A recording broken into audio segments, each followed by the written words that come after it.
Next देखो question number 7, refer to question 6 above, मतलब 6 वाले जो क्वेश्चन की बात है ना उसी के लिए रिलेटेड बात करनी है। स्टेट ट्रू और false, given reason for your answer, आपको रीजन भी बताना है कि ऐसा क्यों हो रहा है। तो हमें कह रहा है फर्स्ट पार्ट में A and B are mutually exclusive.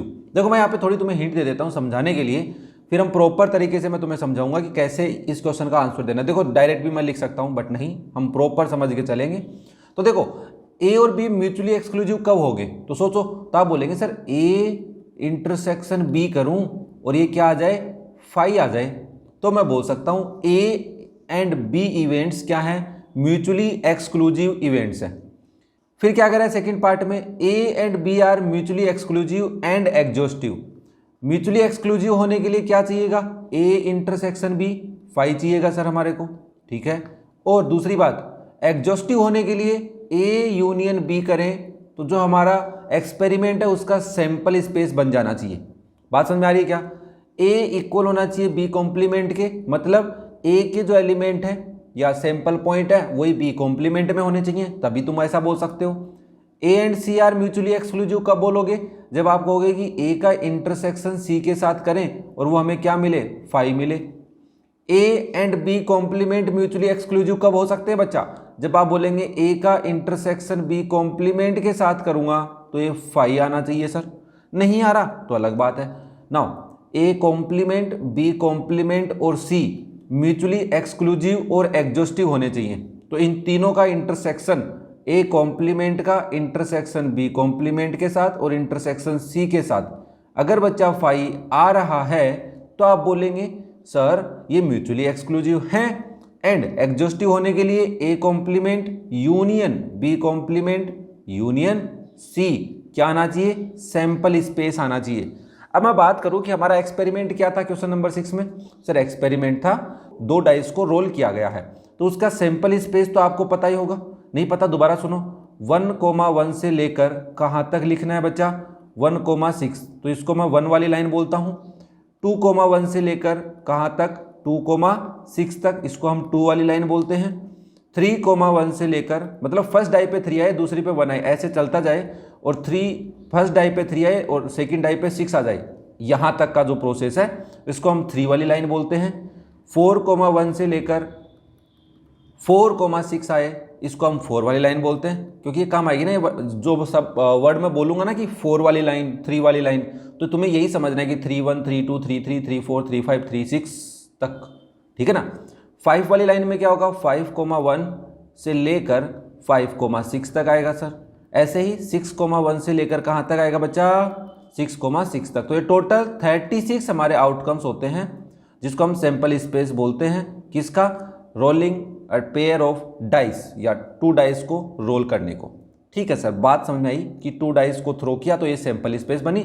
इसमें से इवेंट ए इवेंट बी था और एक इवेंट था सी, 3 इवेंट्स थे। इवेंट ए क्या था कि सर इवन नंबर आए, even number on first die, on first die, समझ में आ रहा है कि फर्स्ट डाई पे इवन नंबर, तो हम बोले थे देखो सर ये 2 वाली लाइन होती है, 4 वाली लाइन और 6, समझाया हुआ है, टेंशन मत लो, मैं तुम्हें प्रॉपर तरीके से लिख के दिखाऊंगा, बट एक ओवरव्यू दे रहा हूँ कि क्वेश्चन में करना क्या है।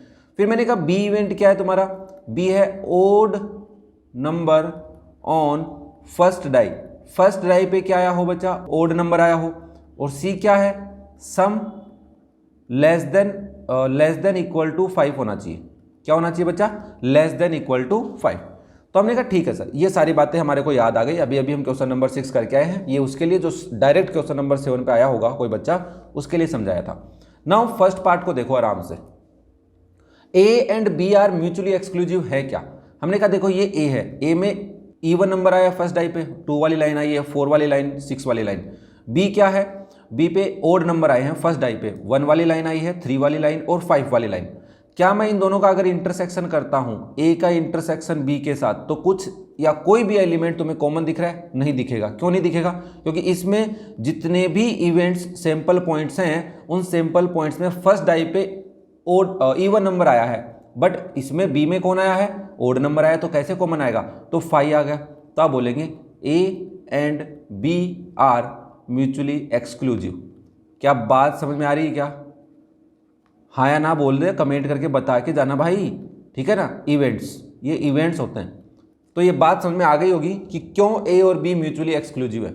सेकंड पार्ट को देखो बच्चा, हमें कह रहा है कि A and B are mutually exclusive and exhaustive.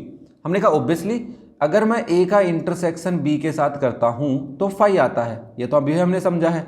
और जब मैं ए का यूनियन करता हूं बी के साथ तो क्या होगा, मैंने कहा देखो 2 वाली लाइन, 4 वाली लाइन, 6 वाली लाइन, इधर 1 वाली लाइन है, 3 वाली लाइन है, 5 वाली लाइन, तो सारी लाइनें बन जाएंगी। मतलब 1 वाली लाइन भी आएगी, 2 वाली, 3, 4, 5, 6 सब लाइन्स आएंगी, तो टोटल 36 आ जाएंगे, क्योंकि कॉमन तो इन दोनों में कुछ है ही नहीं। तो ऑब्वियसली सैंपल स्पेस बनने वाला है।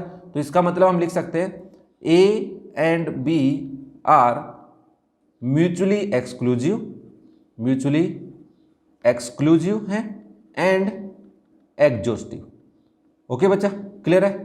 देखो कई बार ये सब अलग अलग लिख के मैं इसलिए दिखा रहा हूँ क्योंकि माइंड में क्लियरिटी आए, तुम्हें नहीं लगे कि डायरेक्ट हम बोल सकते हैं। तो ये बात भी ट्रू है, हाँ ये ट्रू लिखना तो भूल ही गए हम, है ना। ये क्या है बच्चा, ट्रू है। और फर्स्ट पार्ट भी क्या है हमारा, ट्रू है। ठीक है बच्चा, क्लियर है सबको। भाई ट्रू फॉल्स पूछे थे ना, तो ये हमने लिख तो दिया था बट ये ट्रू भी लिखना था। नेक्स्ट देखो थर्ड पार्ट, क्या ए इक्वल है बी कॉम्प्लीमेंट के। मैंने कहा बी कॉम्प्लीमेंट चाहिए, मैंने कहा ए तो ये रहा, बी ये रहा। अगर मैं बी का कॉम्प्लीमेंट निकालता हूं तो इसका मतलब क्या होगा, सैंपल स्पेस में से बी सेट को माइनस कर देना। सैंपल स्पेस में कौन सी लाइन होती है, 1 वाली लाइन, 2 वाली लाइन, 3 वाली लाइन, 4 वाली लाइन, 5 वाली लाइन और 6 वाली लाइन होती है। उसमें से 1 वाली लाइन हटा दो, 3 वाली लाइन हटा दो, 5 वाली लाइन हटा दो, तो कौन सी लाइन बचेगी, 2,1 बचेगा और ये पूरी लाइन बचेगी, दैट इज 2,6 तक। सिमिलरली 4 वाली लाइन बचेगी, 4,1 से लेकर 4,6 तक बचेगा। फिर 6 वाली लाइन बचेगी, 6,1 से लेकर 6,6 तक वाली लाइन बचेगी। तो ये सारे एलिमेंट्स या सैंपल पॉइंट्स किस में होंगे बच्चा, बी कॉम्प्लीमेंट में। तो तुम देख सकते हो क्या ए और बी कॉम्प्लीमेंट का जो आंसर है वो सेम आ रहा है क्या, 2 वाली लाइन है, 4 वाली लाइन, 6 वाली लाइन। ए में भी तो यही है, 2 वाली लाइन है, 4 वाली लाइन है, 6 वाली लाइन है, सारे एलिमेंट्स आएंगे। तो yes that is equals to A है सर। तो हम लिख सकते हैं so A is equal to B complement. और ये बात ट्रू है। क्या है बच्चा, ये बात ट्रू, समझ में आया। चलो फोर्थ पार्ट पे चलते हैं, क्या कहता है भाई, A and C are mutually exclusive. क्या ए और सी म्यूचुअली एक्सक्लूसिव है। हमने कहा सी में वो एलिमेंट्स आते हैं जिनका सम, मतलब बोथ डाई पे सम क्या आना चाहिए, लेस देन इक्वल 5 आना चाहिए। The sum of the numbers on the both die बोलो या डाइस बोलो, क्या आना चाहिए, लेस देन 5। मैंने ये सारे एलिमेंट लिख रखे हैं यहाँ पे, इवेंट्स लिख रखे हैं, ठीक है ना। इस सी इवेंट के जितने एलिमेंट्स हैं, सैंपल पॉइंट है, वो लिख रखे हैं 1,1, 1, 2, 1, 3, 1, 4, 2, 1, 2, 2, 2, 3, 3, 1, 3, 2, 4, 1। अब मेरे को बताओ क्या कुछ कॉमन आ रहा है इन दोनों में। जब मैं ए का इंटरसेक्शन सी के साथ करूंगा तो कुछ कॉमन आ रहा है क्या, ऑब्वियसली आ रहा है सर। 2 वाली लाइन में देखो 3 एलिमेंट बैठे, 4 वाली लाइन के 2 एलिमेंट बचे, तो इसके अंदर आएगा 2,1 आएगा, 2,2 आएगा, 2,3 आएगा। क्यों, क्योंकि मैंने कहा देख 2,1, 2,2, 2,3 इसमें भी है और 4,1 इसमें भी है, तो एक कॉमन है और इंटरसेक्शन में जो कॉमन होता है वही आता है। और एक आएगा 4,1, तो ये एलिमेंट्स आने वाले हैं या सैंपल पॉइंट्स आएंगे। तो इसका मतलब that is not equals to 5, ये 5 तो नहीं है, तो इसका मतलब ये बात फॉल्स हो गई। क्या हो गया है, फॉल्स। अरे क्वेश्चन तुम्हें कह रहा है A and C are mutually exclusive, हमने कहा नहीं है भाई। क्यों नहीं है, क्योंकि इनका इंटरसेक्शन 5 नहीं आ रहा। ओके, तो A and C are not mutually exclusive. Clear है सबको, ये बात फॉल्स हो गई। नेक्स्ट देखो fifth part, A and B complement are mutually exclusive. मैंने कहा ए ये रहा, बी ये रहा। अगर मैं बी कॉम्प्लीमेंट निकालूंगा उसका मतलब होता है सैंपल स्पेस में से बी को माइनस करना।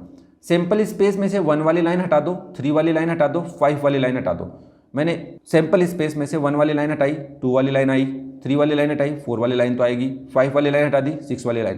तो ये सब किस में आ गए, बी कॉम्प्लीमेंट में, जिसको क्या मैं ए लिख सकता हूँ, हाँ सर लिख सकता हूँ। तो हमें कह रहा है कि A and B complement are mutually exclusive. हमने कहा नहीं, अगर हम ए का इंटरसेक्शन बी कॉम्प्लीमेंट के साथ करते हैं तो आंसर क्या आता है, ए ही तो आता है। क्यों, क्योंकि बी कॉम्प्लीमेंट तो ए ही है, सेम ही तो है, तो सारे एलिमेंट्स आएंगे। तो that is not equals to 5, तो ये वाली लाइन भी क्या हो गई, फॉल्स हो गई सर, गलत है। समझ में आ रहा है ना, पक्का कमेंट करके बता के जाना यार। देखो तुम्हारे लिए इतनी मेहनत की जा रही है तुम्हारे समझाने के लिए, बस कि किसी बच्चे को कोई डाउट नहीं रहे। नेक्स्ट देखो part 6, A complement B complement C are mutually exclusive and exhaustive. देखो दोनों होने चाहिए, या तो म्यूचुअली एक्सक्लूसिव या फिर एग्जॉस्टिव नहीं पूछा है। उसने कहा कि दोनों म्यूचुअली एक्सक्लूसिव और एग्जॉस्टिव हैं कि नहीं, दोनों काम एक साथ होने चाहिए। तो मैं सबसे पहले तुम्हें बताता हूं कि म्यूचुअली एक्सक्लूसिव का मीनिंग हमने क्या पढ़ा है। हमने कहा कि सर देखो ए का इंटरसेक्शन बी के साथ किया तो 5 आया, ध्यान से सुनना। तो इसका मतलब है A and B are mutually exclusive. Clear है। अगर मैंने बी का इंटरसेक्शन सी के साथ किया तो ये भी अगर फाई आया तो B and C are mutually exclusive. अब मुझे 3 सेट क्या बताने हैं, म्यूचुअली एक्सक्लूसिव बताने हैं। इसके लिए क्या होना, मैंने कहा देख भाई वेन डायग्राम से समझ कि अगर ये आपका ए है, ठीक है, ये सेट, और ये आपका बी है और ये आपका सी है, ठीक है ना, तो ये म्यूचुअली एक्सक्लूसिव है। ये सी थोड़ा ज़्यादा छोटा बन गया ना, सी है, मतलब ऐसा समझ लो।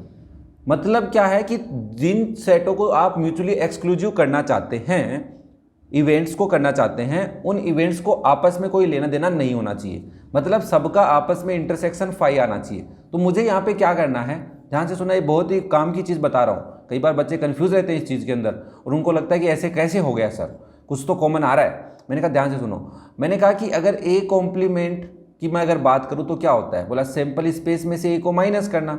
ए में कौन से एलिमेंट्स हैं, ए में 2 वाली लाइन है, 4 वाली लाइन है और 6 वाली लाइन है। तो सैंपल स्पेस में से 2 वाली लाइन, 4 वाली लाइन और 6 वाली लाइन अगर मैं हटा दूं फर्स्ट डाई पे आने वाले नंबर्स को, तो मेरे पास कौन से नंबर बचेंगे, 1, 2, 3 और 5 वाले बचेंगे। यस और नो, जो मैंने तुम्हें यहाँ पे लिख के दे रखे हैं। ध्यान से देखो, 1 वाली लाइन कंप्लीट है, 3 वाली लाइन है और 5 वाली लाइन है। ऐसे ही अगर मैं बी कॉम्प्लीमेंट की बात करूँ तो सैंपल स्पेस में से बी को हटाना। बी में कौन है भाई, बी में 1 वाली लाइन है, 3 वाली लाइन है, 5 वाली लाइन है। तो कौन सी लाइन बचेगी, 2 वाली लाइन, 4 वाली लाइन और 6 वाली लाइन। ऑब्वियसली आप है ना ए कॉम्प्लीमेंट को बी बोल सकते हैं, बी कॉम्प्लीमेंट को ए बोल सकते हैं, ठीक है। मेरे पास सी भी है, सी ये रहा। अब मैंने क्या किया कि ए कॉम्प्लीमेंट का इंटरसेक्शन बी कॉम्प्लीमेंट के साथ किया तो मेरे को पता चला फाई है। आपने कहा ठीक है। जब मैंने ए कॉम्प्लीमेंट का इंटरसेक्शन सी के साथ किया तो मैंने कहा ये तो फाई नहीं है, देखो भाई कुछ कॉमन है। बोला कौन सी लाइन, मैंने कहा 1 वाली लाइन के 4 एलिमेंट कॉमन बैठे हैं। ये बैठे देखो 1,1, 1,2, 1,3, 1,4 एंड 3,1, 3,2 भी बैठा है सर, बात तो सही है आपकी। मैंने कहा ऐसे ही अगर मैंने बी कॉम्प्लीमेंट का इंटरसेक्शन सी के साथ किया ये भी फाई नहीं आ रहा, कैसे। मैंने कहा देख बच्चा 2 वाली लाइन देखो 2,1 है, 2,2 है, 2,3 भी है, ओके। और कौन है, बोला 4,1 भी है।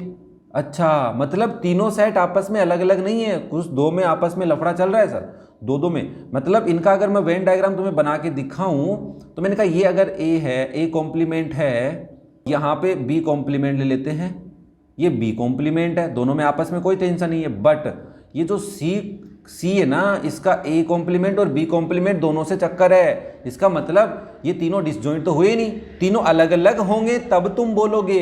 तीनों क्या होने चाहिए, अलग अलग। मतलब अगर इनका वेन डायग्राम ऐसा होता कि तीनों में कुछ कॉमन नहीं होता, इसमें ये ए कॉम्प्लीमेंट होता, ये अगर बच्चा बी कॉम्प्लीमेंट होता और ये अगर आपका सी होता, तब आप इनको म्यूचुअली एक्सक्लूसिव बोल सकते हो, अदरवाइज तो नहीं बोलोगे। हमने कहा ओके, तो इसका मतलब क्या हुआ, हमने कहा A complement, B complement and C are not mutually exclusive. ठीक है सर।